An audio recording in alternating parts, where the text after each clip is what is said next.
Snowfall হচ্ছে দেখো।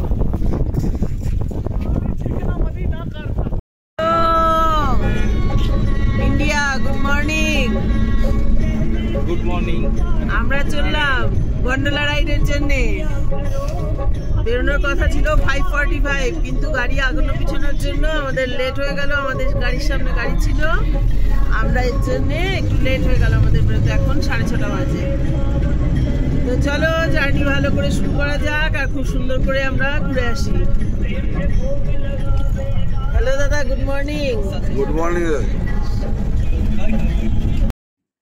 দেখো, এইভাবে আনন্দ করতে করতে কিন্তু কাশ্মীর ট্রিপের দ্বিতীয় দিন চললাম গন্ডোলা রাইডে।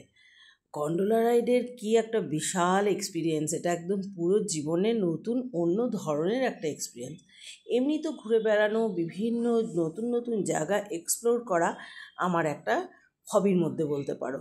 ভীষণ ভালো লাগে। আর এই জায়গাটা দিয়ে যখন পাস করছিলাম, প্রত্যেকটা চালের ওপরে দেখো সবুজ, কোনোটা সবুজ হয়, ম্যাক্সিমাম সবুজ, আর কোনোটা লালও কিন্তু হয়। আর এই ঘরগুলো পাহাড়ি অঞ্চলের টিন দিয়ে হয়। এই অঞ্চলে সাধারণত কেন বলো তো? টিনের ওপরে যখন বরফ জমে যাবে, বরফগুলো খুব অল্প তাপেই টিনটা গরম হলে ঝরে ঝরে নিচে পড়বে, সেই জন্য। আর এই একমাত্র কারণের জন্যই এখানে ম্যাক্সিমাম বাড়িগুলো হয় টিনের, আর টিনের ওপরে সবুজ বা লাল রং করে দেয়। সেটা ওদের শখের জন্যই বলতে পারো। তবে টিনগুলো গরম হলে বরফটা তাড়াতাড়ি গলবে। যাচ্ছি গন্ডোলা রাইডের জন্য। আর এই সমস্ত এই জুতো টুতো এগুলো পরতে হয়েছে। এখন যাচ্ছি লাইনে দাঁড়াতে। দেখো, লাইন দিয়ে দাঁড়িয়ে পড়েছি এই গন্ডোলা রাইডের জন্য। কিন্তু অনেক আগে থেকে টিকিট কাটতে হয়েছিল অনলাইনে। 810 টাকা করে নিয়েছে একটা করে টিকিট, আর সেগুলো অনেক আগ থেকে বুক করে রাখতে হয়। আমরা সেই বুকিং করার টিকিট নিয়ে আর আইডি প্রুফ মানে আধার কার্ডের জেরক্স কপি নিয়ে লাইনে দাঁড়িয়ে পড়েছি গন্ডোলা রাইডে চড়বো বলে।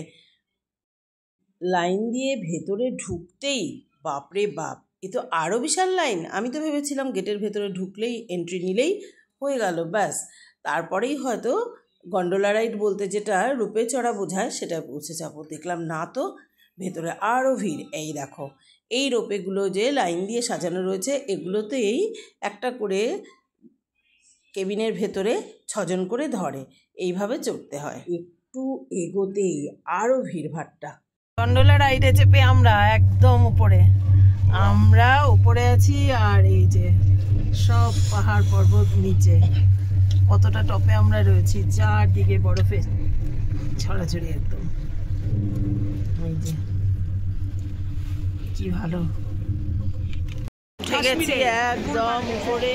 ওই দেখো বরফ, আর বরফের সামনে আর নিয়ে নিয়েছি গরম গরম কফি।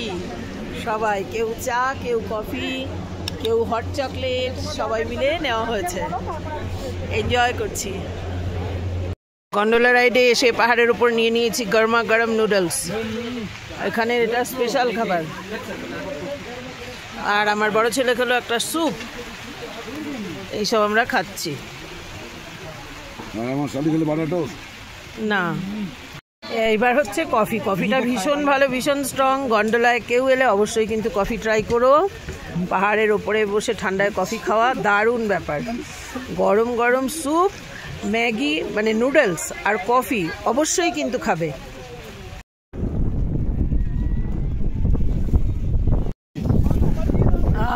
স্নোফল হচ্ছে দেখো, স্নোফল হচ্ছে বাবু, স্নোফল হচ্ছে। Enjoy snowfall. ওয়াও, চলো চলো চলো। এটা স্পট টিকিটের, এটা ইয়ের লাইন নয়, ডিজেল লাইন। এটা স্পট টিকিটের লাইন।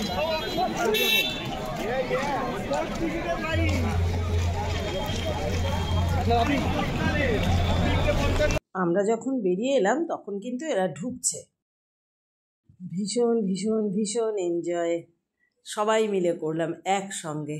তারপর বিভিন্ন পোজে ফটো তোলা, রিলস বানানো, বরফ নিয়ে খেলা, সব কিছু অনেকক্ষণ ধরে। এত কপাল ভালো, স্নোফল পেয়ে গেলাম, বরফে হাঁটা চলা, রিলস করা, ভিডিও করা, কি না করেছি। আর তারপর দেখো এই যে স্নোফল যখন জোর শুরু হলো তখন ঘোষণা হলো ফিরে আসবার জন্য। তার আগে দেখো পাহাড় কিন্তু তখন আর কিচ্ছু না, শুধু সাদা আর সাদা।